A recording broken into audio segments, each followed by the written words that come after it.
Hey, 大家好! La dernière fois, je vous avais présenté le roman Love O2O, Weiwei Xiao Ren Qingcheng de l'auteur Gu Man. Eh bien, aujourd'hui, on reste sur le même auteur, mais je vais vous présenter un autre roman, le roman qui vient juste après celui-là. Il s'agit de Shanshan Laichi. Shanshan Laichi, qui est plus souvent connu à l'étranger par le titre Boss and Me, qui a été notamment adapté en drama.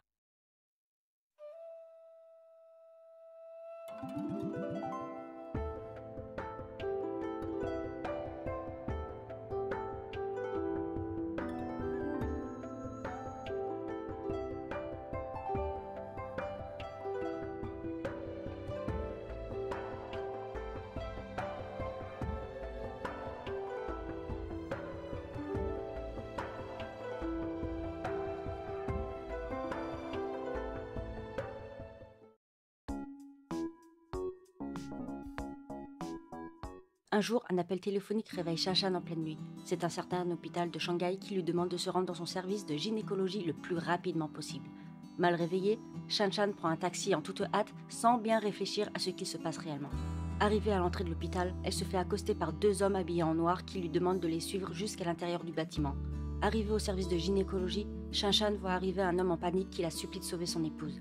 Sous ses secousses, Shanshan est un peu déboussolé, mais l'homme affolé finit par se calmer lorsqu'une voix froide et sévère lui ordonne de la relâcher.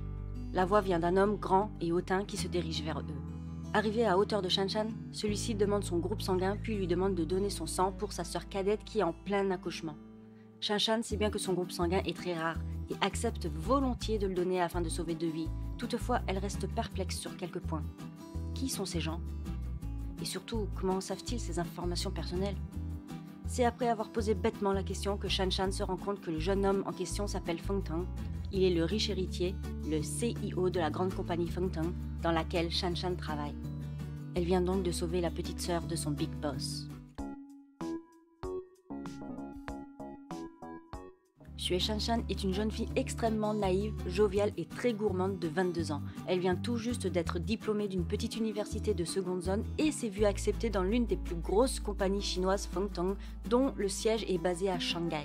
Elle a donc commencé depuis peu sa période d'essai dans le département des finances de cette entreprise, mais n'a pas vraiment les compétences suffisantes pour ce qu'on lui demande. Ainsi, elle se fait souvent réprimander par son manager et ses collègues qui la soupçonnent d'être entrée dans la compagnie grâce au piston. Mais est-ce bien le cas? Eh bien, on peut dire que la vérité n'est pas loin. Feng Yue, la sœur cadette de Feng Teng, le grand CEO de la compagnie, appartient au groupe sanguin AB-RH, un groupe sanguin très rare. Et qui dit groupe sanguin rare, dit peu de donneurs potentiels en cas de problème. Xue Shanshan, elle aussi, appartient à ce groupe sanguin et c'est donc pour cette unique raison que l'entreprise l'a acceptée dans ses rangs.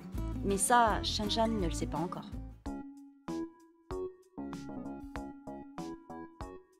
Feng Teng, jeune héritier d'une grosse compagnie chinoise, mène les affaires avec une main de maître. En effet, ce jeune CEO est un vrai homme d'affaires, très respecté aussi bien par ses milliers d'employés que par ses nombreux associés et clients. Grand, beau, froid, intelligent et très riche, Feng Teng pourrait avoir toutes les femmes à ses pieds, mais bien que celui-ci ait déjà eu quelques relations sentimentales avec des célébrités, Feng Teng va, sans s'en rendre compte, être attiré par Xue Shanshan, l'une de ses toutes petites employées qui a sauvé sa sœur cadette et son neveu en donnant son sang. Cette jeune fille gourmande et extrêmement banale ne rend pas le grand patron indifférent, mais celui-ci, étant très fier, ne veut pas montrer de suite son attirance pour elle. Non, il préfère user de sa supériorité hiérarchique et lui offrir des lunchbox tous les jours, puis de l'obliger à manger en tête-à-tête avec lui dans son grand bureau. L'adaptation en drama Shanshan Laichi est sortie en 2014 sous le titre chinois Shanshan Laila, ou Boss and Me pour le titre anglais.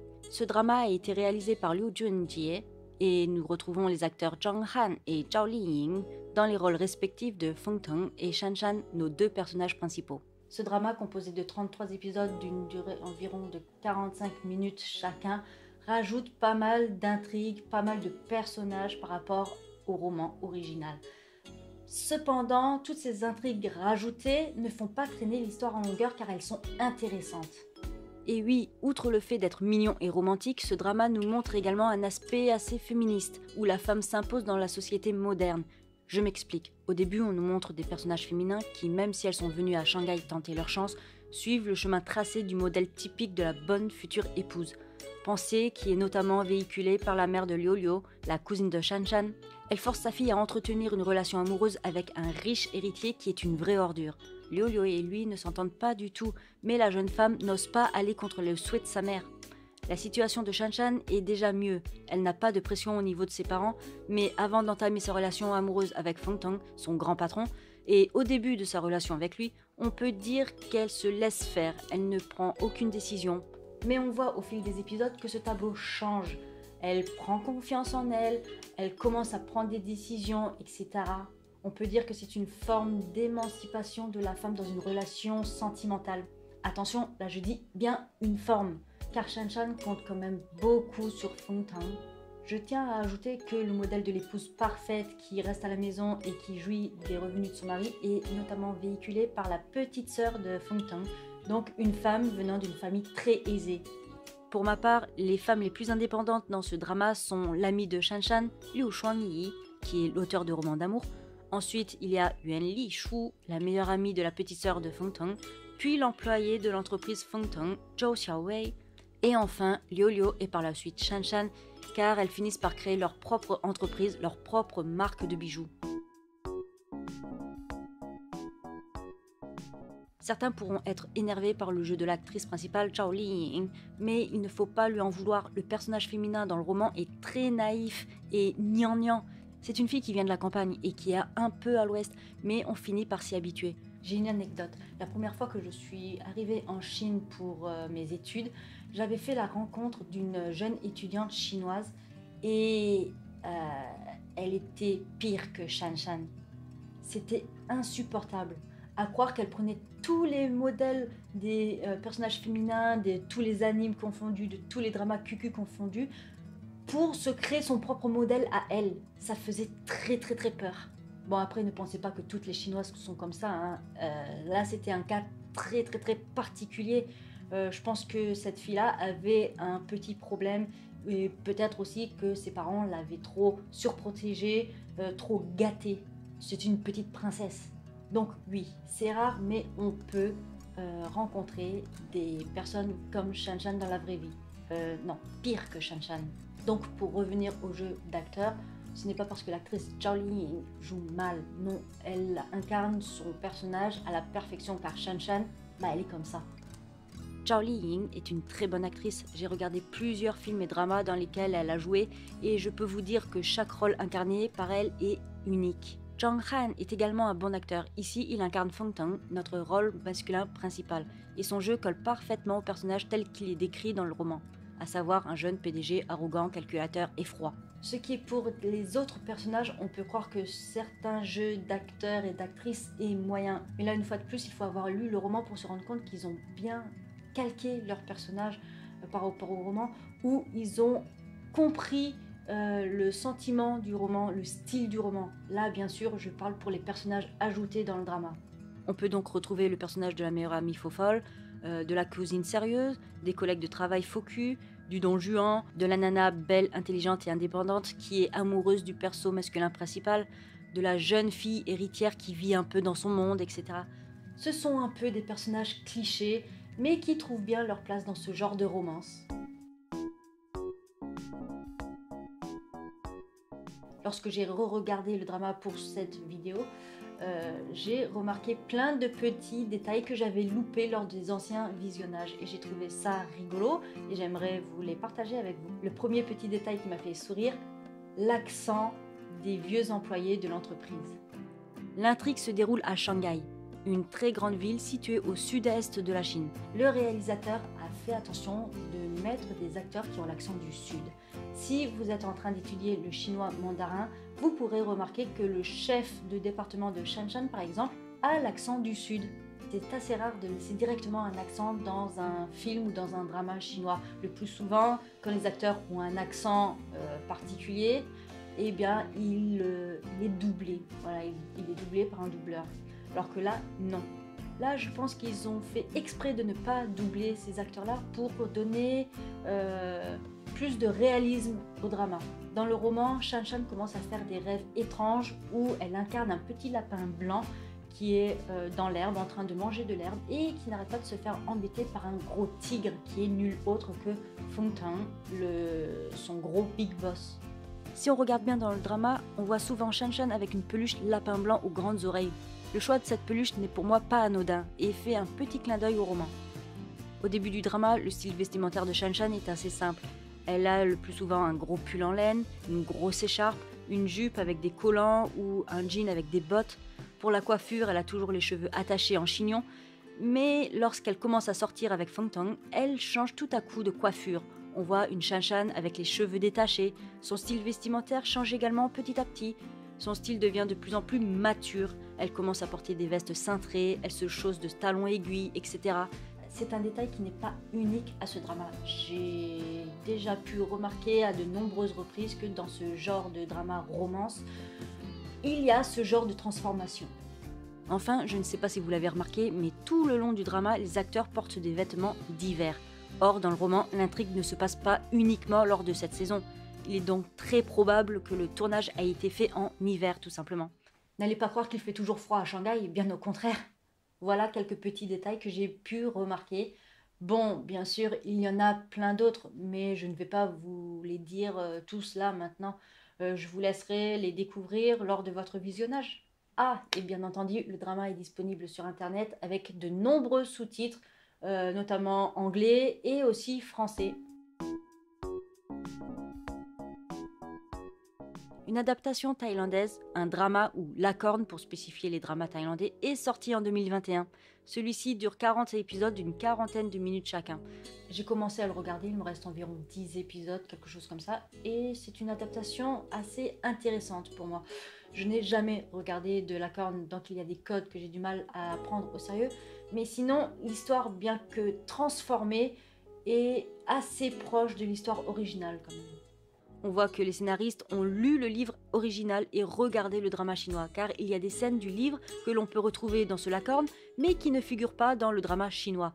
On retrouve ensuite des scènes, des petites intrigues, des personnages qui ne figurent pas dans le roman original, mais qu'on retrouve dans le drama chinois. Donc en fait, cette adaptation thaïlandaise est un mixte entre le livre et le drama chinois. Mais bien entendu, les scénaristes thaïlandais ont ajouté une multitude d'intrigues dans leur scénario. Des intrigues très clichés que l'on retrouve dans la plupart des dramas de ce genre. Par exemple, les grandes méchantes super jalouses qui ne ratent pas une occasion de mettre l'héroïne en danger ou en mauvaise posture. Ces petites histoires ajoutées à la trame principale est pour moi trop exagérée. Bon, après c'est mon premier La Corne, donc je n'y connais rien. Il se peut que les gens qui ont l'habitude de regarder ce genre de séries télé thaïlandaises ont l'habitude de ce genre de jeu d'acteurs, de dialogue, d'intrigue. Néanmoins, je le répète, c'est une adaptation très intéressante que je vous conseille. Par contre, je ne sais pas s'il est dispo avec des sous-titres anglais ou français. Bon, sûrement anglais, oui, mais je ne sais pas du tout s'il y a des sous-titres français. Le roman Shan Shan Lai Chi, Boss Ennemi, est paru en 2011. Il a été écrit par l'auteur Gu Man, que j'ai déjà présenté dans la vidéo sur le roman Wei Wei Xiao Ren Jing Cheng, soit Love O2O la dernière fois. Shan Shan Lai Chi est un roman pour jeunes adultes, un fameux Qingchun Xiaoshuo qui raconte une belle romance entre une fille ultra banale et son patron richissime. C'est un peu une histoire à la Cendrillon. Je vais vous présenter le format papier publié en 2017 par la maison d'édition Jiangsu Phoenix Literature and Art Publishing. Oui, je n'ai pas travaillé mon anglais. Car c'est ce format et cette édition que j'ai acheté et lu. Ce format contient donc 261 pages articulées en 40 mini-chapitres appelés parties et de 13 petits chapitres bonus. Et comme pour le roman Love O2O, ces chapitres sont très courts, donc très agréables à lire pour un apprenant. Ce qui est agréable aussi, c'est qu'avec cette édition, vous avez un joli poster en cadeau, ainsi que quelques cartes postales et marque-pages à l'effigie de nos personnages. Trop choupi tout plein, hein? Bon, pour ceux qui ne peuvent pas se procurer le roman papier, pas de panique, il est également disponible en format électronique.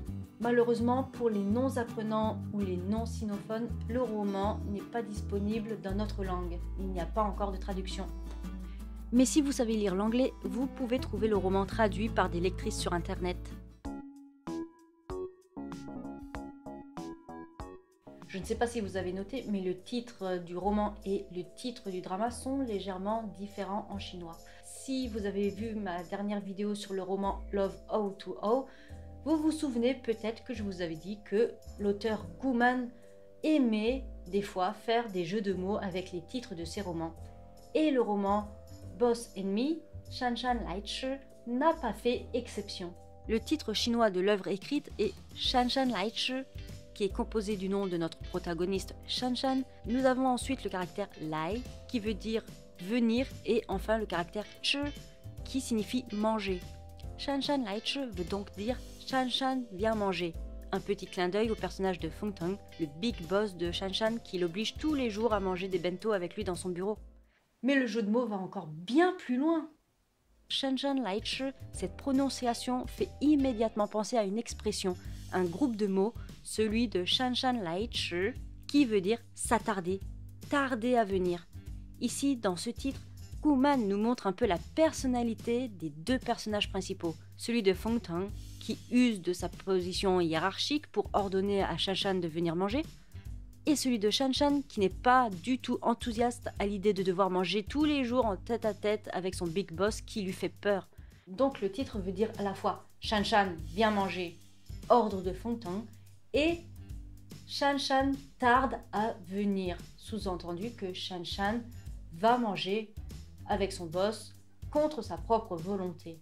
Bon, ça c'est ma propre analyse. Après peut-être que je suis partie un peu trop loin, mais c'est comme ça que j'ai perçu la chose. Le titre du drama, quant à lui, change légèrement. Il s'agit plus de Shanshan Laichi, mais de Shanshan Laila, qui veut tout simplement dire Shanshan arrive ou Shanshan est arrivé. Voilà, c'est à peu près tout pour les titres. Gu Man a écrit Shanshan Laichi très peu de temps après son roman Love O2O et a fait le choix d'opter pour le même style d'écriture. Bien que Shanshan Laichi, Boss and Me, ne contient pas beaucoup de vocabulaire de jeux MMORPG, il contient néanmoins un vocabulaire assez jeune, des expressions assez jeunes qu'un apprenant ne pourra peut-être pas trouver dans des dictionnaires ou dans les manuels d'apprentissage du chinois. Il aura également du mal à trouver une réponse auprès de ses professeurs français, surtout les vieilles générations, les professeurs qui enseignent le chinois, parce que ce sont des mots que même pour certains Chinois qui ne sont pas à la page comme on dit, ne comprendront pas forcément. Donc pour ce genre de vocabulaire, le mieux c'est directement le chercher sur l'internet chinois. Il y a toujours une traduction de ces nouveaux mots internet, ou de directement demander à vos amis, à vos jeunes amis chinois. Lorsque j'ai relu le roman pour cette vidéo, je me suis rendu compte à quel point Gu Man avait utilisé un langage internet, un langage jeune pour écrire son histoire. Si vous avez l'habitude de traîner sur les réseaux sociaux chinois, vous aurez plus de facilité à comprendre le vocabulaire, à comprendre toutes les petites nuances qu'il y a dans ce livre. J'ai noté quelques petits exemples dans lesquels Gu Man fait de petits jeux de mots en changeant certains caractères, en les transformant pour que ça donne des mots plus mignons et qui ont quasiment la même prononciation que les caractères originaux. À la page 88 par exemple, on retrouve les deux caractères Nu Zhu. Premier caractère veut dire fille, femme, le second veut dire cochon, l'animal bien sûr. Mais cette prononciation est proche de Nu Zhu, de Nu Zhu Jue, qui est le terme pour définir un personnage principal féminin dans une histoire. Ici, Gu Man a volontairement transformé le caractère Zhu en Zhu pour donner un aspect plus mignon au texte. Idem, on peut voir notamment à la page 96 que Gu Man a changé les deux caractères Shenma pour Shenma. Shenma est le terme pour dire quoi, comment. Or, Shenma, qui a la même prononciation à un ton près, peut être traduit par cheval divin. Ici, bien que Gu Man ait écrit cheval divin, elle fait en fait référence au mot Shenma, le mot quoi, comment. Et des exemples comme ça, il y en a plein. On peut retrouver à la page 128 les caractères Ayo au lieu de Ayo. À partir de la page 137, on peut retrouver l'expression Lei Liu Man Mian qui s'est mignotisée en Nei Niu Man Mian. Ou bien à partir de la page 170, le Yo Mei Yo se mignonétise en Yo Mu Yo. J'ai également noté dans les bonus que Guman avait carrément changé les caractères pour mettre des nombres à la place lorsqu'elle fait converser bien sûr des personnages sur internet. Ce n'est pas rare de tomber sur cette forme d'écriture sur l'internet chinois, hein. C'est très commun que ce soit sur les réseaux sociaux ou que ce soit sur les jeux MMORPG chinois. Donc à la page 245, le prénom de Shanshan se transforme dans la conversation en Sansan 33. Le Chuba Chuba pour dire à quelqu'un d'y aller se transforme en Chiba Chiba 7878. Vous voyez, la sonorité de ces chiffres sont très proches de la prononciation de ces mots. C'est pourquoi les Chinois sur internet ont l'habitude, pour aller plus vite, d'utiliser les chiffres pour remplacer les caractères. C'est bien plus rapide, puis ça me fait penser un peu à notre langage SMS à nous. Bon, depuis tout à l'heure, je vous parle d'un langage de jeunes, un langage d'internet, un langage SMS, mais il faut quand même que je vous précise que cette forme de langage n'est utilisée que dans les apartés du personnage principal et lorsqu'elle converse sur internet. Lorsqu'une scène est décrite, l'auteur Guman n'utilise pas cette forme de langage-là. Non, elle opte plus pour des expressions plus classiques, plus littéraires, bien que les romans de Guman ne soient pas de la grande littérature, hein, on est bien d'accord. Je vais maintenant vous lire un passage, enfin la 4e de couverture du roman pour vous donner une petite idée. Ce passage-là est une partie du livre, c'est un passage croustillant du livre et je tiens à préciser que c'est moi qui lis ce passage-là, donc je ne suis pas chinoise et j'ai un certain accent, hein, ne me prenez pas en exemple. Et pour ce qui est de la traduction, comme je vous l'ai dit, il n'y a pas de traduction en français, donc c'est moi qui ai fait la traduction et je ne suis pas traductrice. Donc il se peut qu'il y ait des quics et des couacs. Mais le principal, c'est que vous comprenez un peu ce que je dis, quoi. Hein? Ok? Allez, on y go.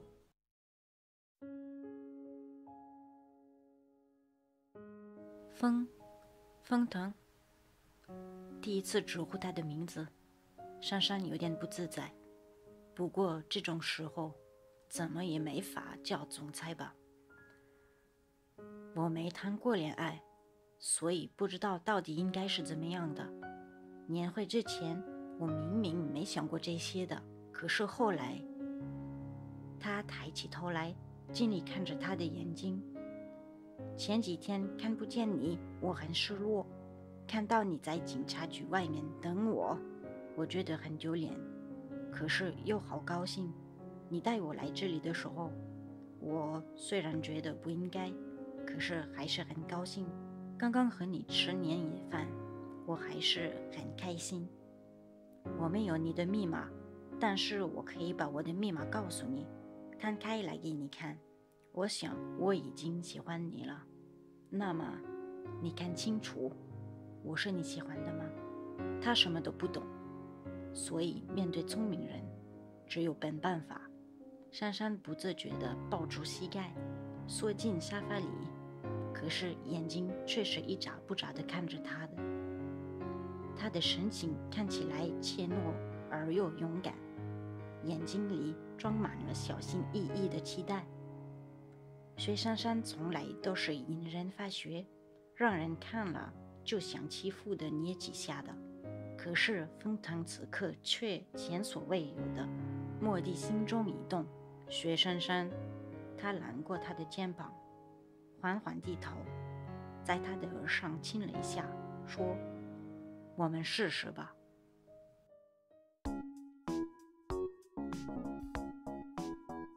La lecture est agréable car remplie d'humour. Les apartés de Shanshan sont à se tordre de rire. Comment elle voit les riches, comment elle les critique, comment elle critique son patron, comment elle se voit, etc. On ne peut que s'attacher à elle car elle s'imagine beaucoup trop de choses comme la plupart des femmes. C'est une romance fraîche qui est un peu déjà vue parce qu'on retrouve une petite employée pauvre et le grand PDG d'une grande entreprise, jeune, beau et tout ça, qui tombe amoureux. Mais contrairement aux autres histoires du même genre, celle-ci est assez simple car il n'y a pas de gros méchants. Il n'y a pas de gros incidents qui impliquent le personnage principal dans un accident de voiture ou qui doit se faire opérer, etc. Non, ici les personnages évoluent dans un cadre assez banal. Et je trouve que c'est pour cette raison-là que l'histoire Boss Enemy, Shanshan Lightshi, a assez bien marché. Car tout le monde peut s'identifier dans cette histoire, tout le monde peut s'identifier à ce personnage principal. Il est bien plus facile de s'identifier, de s'imaginer dans une histoire plus réaliste que dans une histoire où il se passe des tonnes et des tonnes et des tonnes de choses, des tonnes de problèmes. Là, Shanshan, ça peut être vraiment tout le monde.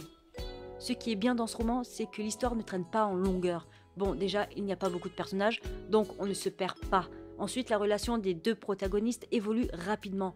Ce que j'ai bien aimé aussi, c'est que pour une fois, le personnage principal masculin, Feng Tang, est un homme qui a déjà eu plusieurs relations amoureuses avant de tomber amoureux de Shanshan.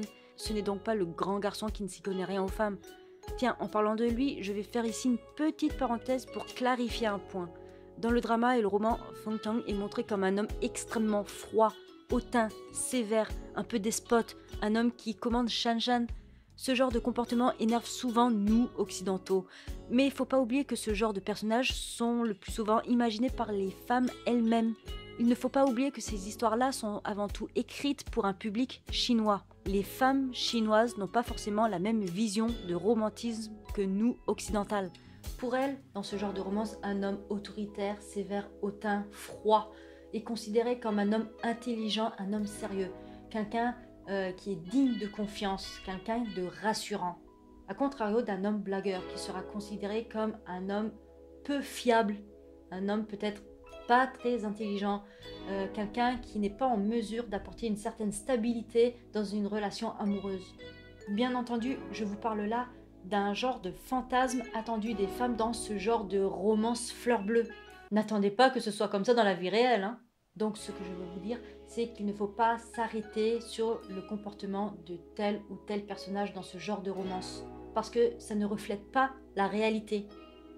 C'est seulement le reflet d'un certain fantasme écrit par des femmes pour des femmes qui ont le même fantasme.